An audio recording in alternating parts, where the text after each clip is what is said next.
You can't stop. Okay, everyone, I'm going to call this meeting order. A little bit afternoon. I can see all commissioners are present. Your minutes of Thursday, June 16th board meeting were emailed to you electronically. I need a motion for approval of the minutes. So moved. Second. All in favor? Aye. Minutes are approved. Okay, we're going to move into official actions right away. Resolution 1247, acknowledging the recent storm's significant impact on the KUB system and contains employees. Commissioners, as you know, we have a really full agenda today, but we wanted to start out with a resolution related to the recent storms, and you'll see that we've got some pictures running that represent the type of work that occurred during those storms. I'll recognize Bill Elmore to present the components of the resolution. Commissioners, up until this year, as you probably know, the benchmark for significant storm events for KUB had always been the blizzard of '93, which is a time when we had 44,000 customers out of power, and we had restoration efforts that extended across about a week's period of time. That storm was eclipsed not once but twice this year. First in April, with storms that moved through the area, knocked out power to about 75,000 of our customers. And then storms in June, late June. At the height of that storm, we had 127,000 customers out of power. With both of those storms, subsequent storms in the midst of the restoration process compounded the efforts and caused additional outages as well. So it was a significant event and a lot of effort and work on the part of our employees and contractors working with us. During this last storm, the June event, we had 32 KUB crews. We had an additional 44 contract crews that assisted us. Those crews came from contractors, both in-state and out-of-state. Came from some other municipal utilities that provided resources to us as well. In the course of the week's restoration, they repaired, replaced over 150 utility poles, about 130 transformers, and over 50 miles of wire. So it was a significant effort, as you can imagine. One of the things that we do following any storm event, major events such as these, as well as many of the smaller storms over the years, is we have an assessment of those storms. We try to determine exactly what went well for us, what could have gone better, and how we can learn from it, and how we can utilize that knowledge to improve future events. We learned from the April storms, and some of those lessons learned were put into place in June, which helped us considerably in that effort. And we have an assessment underway right now by various teams of individuals across KUB who are looking at what we did, trying to determine how we can use that response and improve that response in the future to lessen the amount of time our customers are without power, and or to improve reliability to avoid and prevent some of those outages themselves. City Council, Councilwoman Palmer, back after the storm, invited KUB to send a couple of our people down to be recognized, representing all KUB employees for their efforts in the storm event, along with other public works employees from the city. And that was done and was well received. As you well know, there's an event Friday sponsored by Mayor Burchett that will recognize KUB employees as well as other emergency responders to the storm at an event Friday evening at the World's Fair Park. At your request, staff has prepared today's resolution that does four things. One, it acknowledges and thanks the KUB employees for their outstanding efforts and for their safety in the way they conducted their work in such a safe manner over the course of this restoration. It also thanks the contractors who supported us, along with the suppliers and vendors who provided us with the materials that we needed in a very timely manner that allowed this work to proceed in the manner that it did. It also thanks our customers for their patience at a time that was very difficult for them, but it also thanks them and recognizes the support they provided to our crews in the field during this effort. And then lastly, it asks that KUB staff continue in its efforts to evaluate this and other storms as we move forward to find ways to improve our response to outages, to find ways to improve reliability, and to lessen the impact on our customers whenever possible. So with that summary of the resolution, I'll be happy to answer any questions that you might have. How are the KUB crews alerted if the storm or electrical thing is coming toward and they're out there working? And I know we do that, but what if everyone's out of the truck? I mean, how are they notified? The folks in the control room are watching the weather patterns and Right. watching for weather alerts. They are able by radio to communicate with those crews in the field. And in the cases where we've got a crew out away from the truck, working on the pole or working nearby, whatever, those radios and the loudspeakers on those trucks are turned up loud enough generally where the crews can be notified and get those alerts. We can also use pagers and other devices to make sure they get the word as quickly as possible to stand down and to seek shelter. Okay. How much did it all cost? Those two storms? The April storm was about $2 million, and the June storm was in excess of $4 million. So two of them together in excess of $6 million. As far as like the customers that were calling in, do we think we had it staffed, or did we learn anything that we would do differently from having a regular storm like this now? One of the things that we've utilized for some time is not just staffing up in the phone center where we've got actual, live people that they can talk to. We get so many calls in an outage event of this nature, there's no way you can have enough people on the phones to handle all of those calls without being able to supplement those efforts with an automated call system, which is what we've utilized. But yes, we do learn things from that. One of the things we put into place this time was not so much addressing the need of customers calling us, but it was us calling the customers. An automated calling system that we can utilize to contact those customers who are still without power, to send them messages or to notify them of the restoration efforts, and to keep them advised of the status of restoration in their areas. So that was one of the things that we utilized for the first time in a real significant way with this storm event. That was one of the recommendations that came out of the tree trim policy review panel to be utilized for, not for outage restoration, but for tree trimming efforts, and it was something that we've obviously found other ways to benefit from and utilize as well. Do we have an app? No.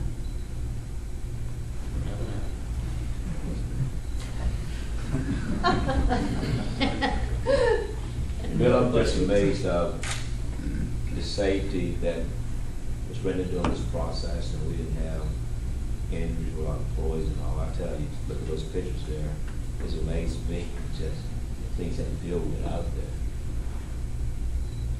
there. I agree with that. I mean, the number of hours they were working on their shifts, night and day, under all those circumstances, and we have one injury, and that's a dog bite. That's pretty amazing. It is. I mean, it's beyond amazing. That's exactly correct. I mean, keep in mind, these crews were all working 16-hour days, which meant they had to be back 8 hours later, and that didn't give them 8 hours of sleep. That gave them, whatever less they had to do for travel times and things of that nature. So around the clock, crews were working hard, and to go that long and do what they did in this kind of conditions with no injuries is pretty remarkable. I didn't realize we had employees coming in at 2:30 and getting emails at 4:30 in the morning, giving updates to some people. It was amazing. Like I was working on that thing. Yeah, I mean, I did get that's on awesome that. job, awesome job. Any other questions? Second. We have a motion and second for resolution 1247. This will be the first and final reading. Any other comments from commissioners? Any comment from the public on this resolution? Okay, Mr. Cole, would you call the roll, please? Commissioner Anderson, Aye. Commissioner Cannell, Aye. Commissioner Jones, Aye. Commissioner Robinson, Aye. Commissioner Simmons, Aye. Commissioner Thompson, Aye. Commissioner Williams. Aye. Resolution 1247 is passed. Thank you very much. Resolution 1248, expressing the intent of the board to fund the first 10 years as a Century 2 electric and water programs for the purpose of addressing the aging infrastructure of the electric and water distribution systems through a combination of immediate and future rate increases and debt issues, and adopting the initial 3 rate increases for the electric and water divisions as set forth in the 10-year funding plans for electric and water Century 2 programs. So there's 2 more resolutions. 1249, requesting City Council approval of a bond issue for the Water Division, and Resolution 1250, amending budget appropriations for the fiscal year beginning July 1, 2011. There's 3 resolutions. We're going to have a presentation together, but we will require separate roll call votes. So let's bring it up. Mr. Chair, I don't need to remind any of you how much time you have spent on this issue over the last 3 to 4 years. As you will recall, we started discussing Century 2 and aging infrastructure in our water and electric divisions with you back in 2007.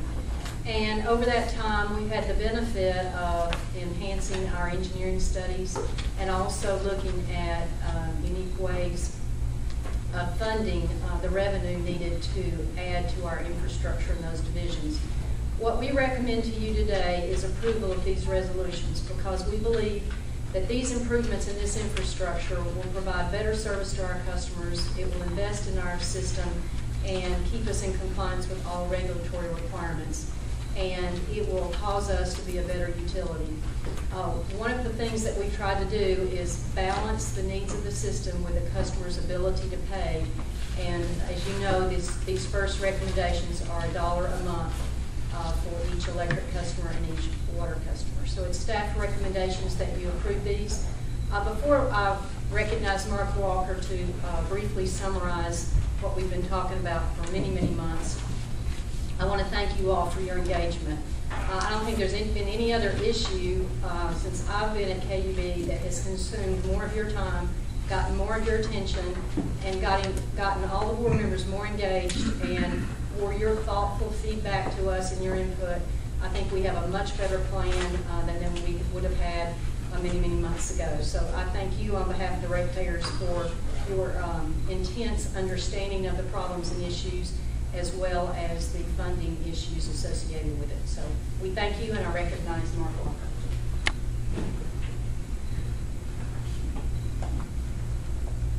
Here we go.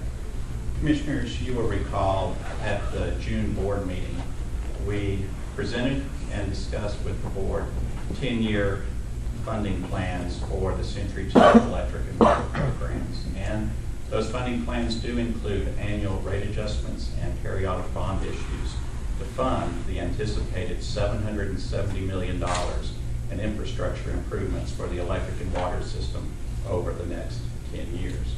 So today, we bring to the board for your consideration, as Ms. Roach stated, the initial 3 electric and water rate increases set forth in the plan, a water bond issue, and also a proposed budget amendment to provide for additional expenditures for the electric and water systems for Century 2 projects for the current fiscal year. I wanted to start out and just review for you very quickly what I'll call the Century 2 timeline. And it does go back to 2007, and you'll recall that's when we originally launched the Century 2 water system program. And with that, there started a phased-in increase in the level of water main replacement beginning back in 2007. In 2008, staff provided to the board a comprehensive analysis of the electric distribution system, including a replacement plan for increasing the rate of replacement for several critical electric system assets, which was to begin later. But by the end of 2008, as we all well know, the economy was in recession. So in January of 2009, KUB announced that it was temporarily going to defer the Century 2 electric and water programs. And with that deferral, you may recall in 2009, we had anticipated having a very large water rate increase as we really began to accelerate the level of water main replacement. In fact, we planned to have one of approximately 30% in the fall of 2009. But with that deferral, we reduced that to 12% and deferred the rate increase until 2010. And at 12%, that was at a level that was needed to sustain the historic rate of water main But also in January of 2009, and you can see the last bullet there, we announced the implementation of several cost-saving initiatives. And first and foremost was a reduction in full-time staffing. We had planned by 2012 to have 980 full-time employees at that time. But now we're planning by June of 2012 to have 875 full-time employees. So that's a reduction over 100 over that period of time for what was initially planned for 2012. That and other cost-saving initiatives enabled us to save $100 million in operating costs over the next 10 years. From 2011 to 2021, $100 million in cost savings. And part of the intent behind those cost-saving initiatives was that when we came back and resumed Century 2, we wanted those rate increases to be as low as possible. And we'll talk a little bit more about that in a few minutes. But we fast forward to April of 2011, 4 months ago. You'll recall we sat in here and we gave the board a comprehensive update on the state of the utility systems infrastructure for all 4 systems, and basically gave a conclusion whether current funding levels are appropriate or if additional funding is needed for each system. And you'll recall that that report concluded that wastewater and natural gas funding is on track. There's no need to add any additional dollars for those systems. But as expected for the electric and water systems, we did need to add additional funding to address aging infrastructure. Specifically for the electric system, an addition of $10 million per year, and for the water system, $4 million per year. And for the electric system, what would that $10 million go for? It would go to double the rate of replacement of wood poles, double the rate of replacement of underground cable, and increase the level of replacement of substation transformers. For the water system, the additional $4 million basically goes to accelerate the level of main replacement, particularly galvanized main. You'll recall also at that April meeting we had what we call a financial workshop, and we presented and talked about some long-term funding scenarios for both the electric and water divisions, and we had a lot of good give and take with the board that day. And based upon the feedback we received from the board at the April meeting, we came back 2 months ago at the June meeting and presented 10-year funding plans for both electric and water.